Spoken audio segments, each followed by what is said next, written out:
Rencontre choquante du Dalai Lama, les États-Unis en alerte et un reportage exclusif sur l'immigration. L'Express international commence maintenant.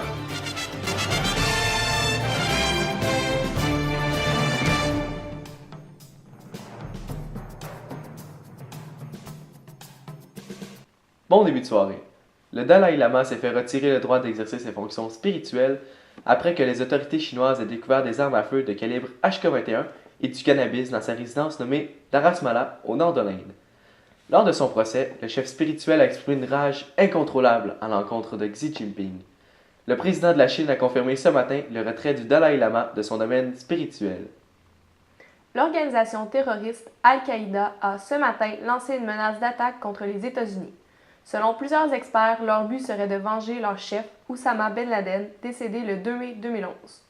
Le Pentagone, possiblement la cible du groupe terroriste, a été complètement évacué pour des raisons de sécurité. La vidéo suivante a été publiée sur les réseaux sociaux. Nous en présentons un extrait.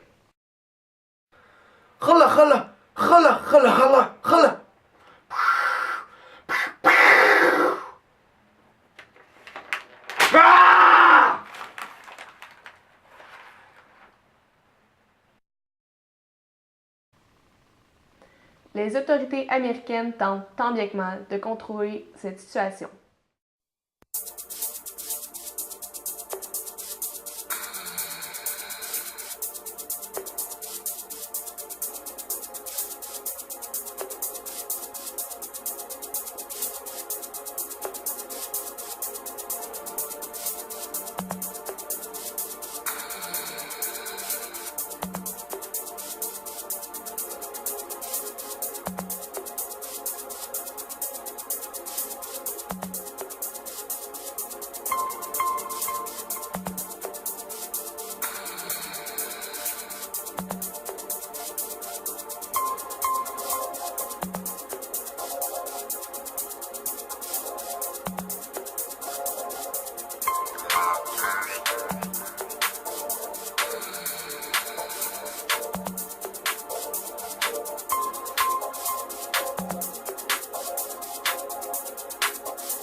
Passons maintenant à notre dossier spécial sur l'immigration.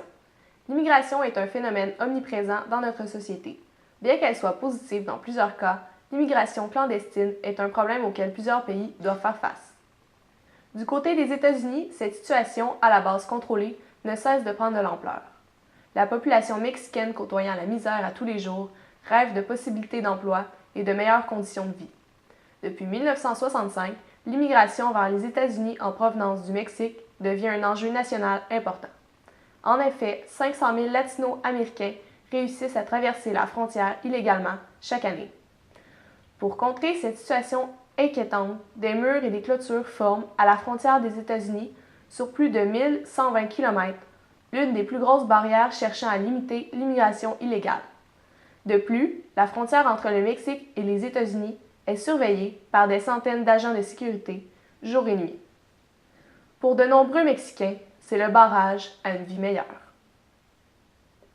Afin de vous informer sur cette situation, Express International vous présente un reportage exclusif où notre équipe suivra le jeune adulte Natalio Morello dans la recherche du succès et de la liberté aux États-Unis.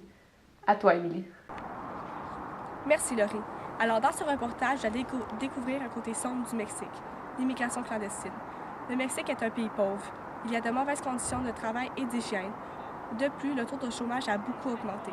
Selon le site perspective.ushabook.ca, il a passé de 3,5 en 2008 à 5,38 en 2013.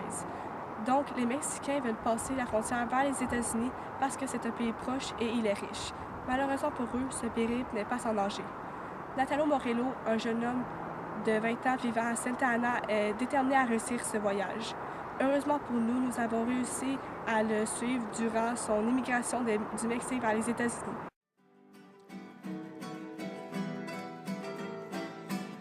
En termes de santé, l'espérance de vie à la naissance au Mexique est près de 74 ans, soit 6 ans de moins que la moyenne de l'OCDE. 20% des personnes perçues comme riches au Mexique touchent près de 13 fois le montant gagné par les plus pauvres.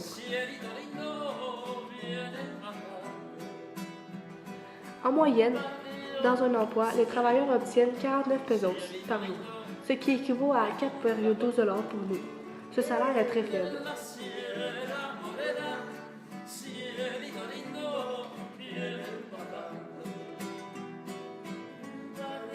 L'eau du robinet des Mexicains n'est pas potable et ils doivent donc faire bouillir l'eau pour pouvoir en boire.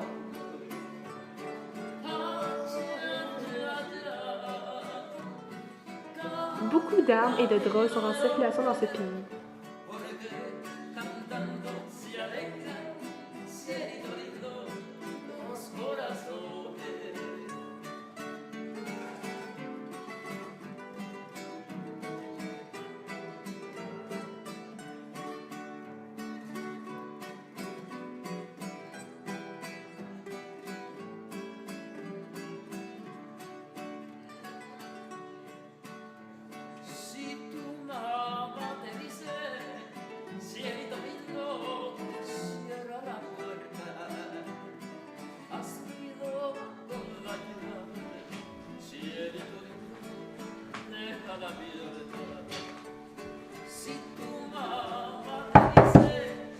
Entrada!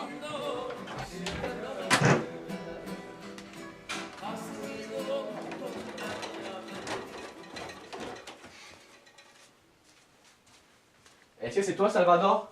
Le passeur? Qu'est-ce que t'en penses? Oui. Qu'est-ce que tu veux, petit pauvre? Je veux traverser aux États-Unis.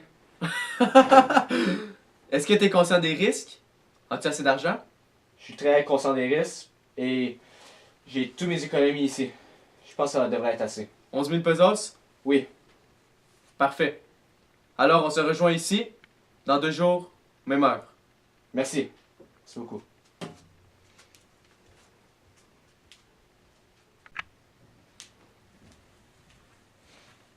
J'ai parlé au passeur. Et puis? Je pars dans 2 jours pour les États-Unis. Inquiète-toi pas, je vais te ramener de l'argent. Tout va bien aller. Mon cousin est là-bas. Il va être correct. Quand je vais avoir assez d'argent, je vais pouvoir te faire venir. Il va être correct. Je t'aime.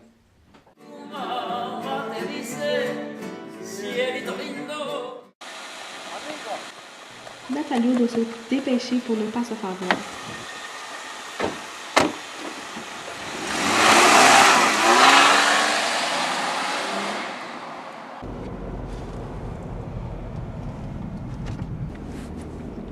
Il doit passer inaperçu parce que s'il se fait voir par les autorités américaines, il va devoir retourner dans son pays.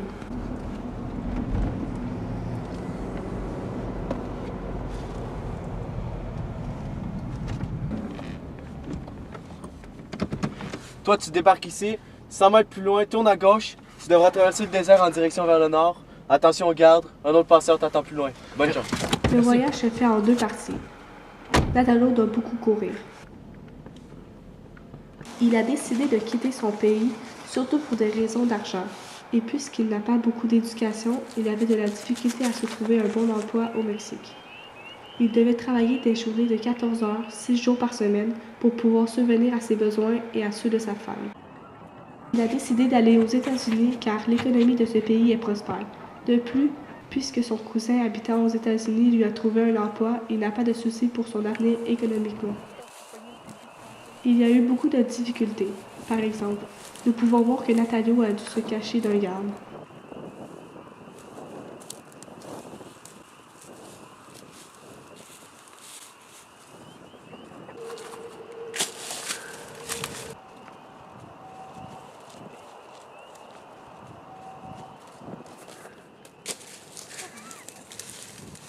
Il a même dû fuir un garde qu'il avait repéré.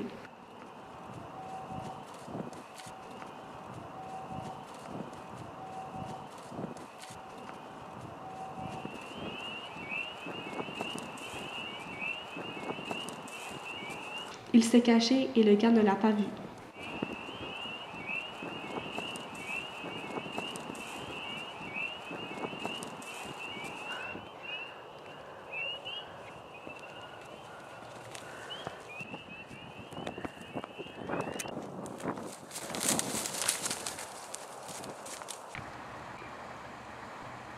Un jour plus tard, Natalio arriva au deuxième passeur. La route fut longue et le terrain abrupt. C'est quoi ton nom? Natalio! Embarque, j'ai de la nourriture!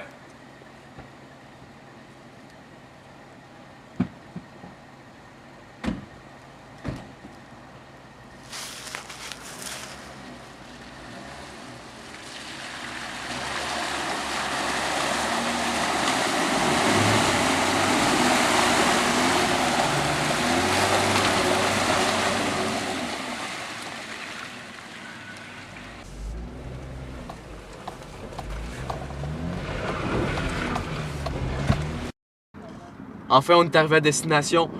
Les gardes sont maintenant en pause, alors c'est ta seule chance de traverser la frontière. Allez, bonne chance. Merci.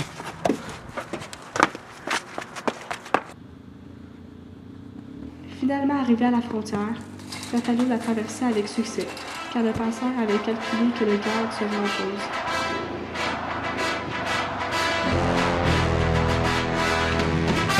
Une fois passé la frontière, Natalio déborda de joie.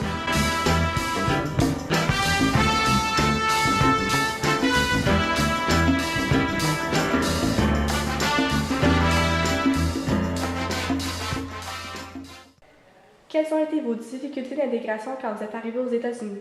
Non.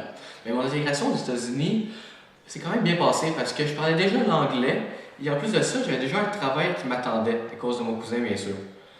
La seule difficulté que j'ai eue, c'était de me trouver un logement pour les quelques premiers jours. J'ai habité pendant environ un bon 3-4 jours dans la rue avant de pouvoir me trouver un logement qui était salubre et à faible prix. Qu'est-ce qui diffère de vos attentes que vous étiez fixées au départ? Au départ, j'avais beaucoup d'objectifs comme faire mes études et aussi devenir assez riche, à vrai dire. Sauf que en ce moment, je travaille encore chez AT&T, qui est une compagnie de communication, où je fais un peu plus que le salaire minimum. Quels sont vos plans futurs pour votre famille? J'ai ma femme qui habite encore au Mexique. Ça fait un bon 1 mois que j'ai pas eu de ses nouvelles par courrier ou une autre, mais elle me manque terriblement. Alors j'ai vraiment hâte de pouvoir avoir cet argent pour la faire venir. Merci Natalio pour cette entrevue. Nous te souhaitons la meilleure des chances pour ton futur. Merci, Émilie, pour ce magnifique reportage. Enchaînons maintenant avec une triste nouvelle qui s'est déroulée ce matin, alors qu'une jeune fille de 24 ans s'est suicidée du haut du pont Jean-Cartier. Cela a créé un embouteillage monstre car les autorités ont dû fermer durant 2 heures le pont Jean-Cartier pour tenter vainement de convaincre la jeune fille de ne pas se suicider. Alors, c'est ce qui conclut notre bulletin de nouvelles de ce soir. Merci d'avoir écouté l'Express International. Bonne fin de soirée, mesdames et messieurs.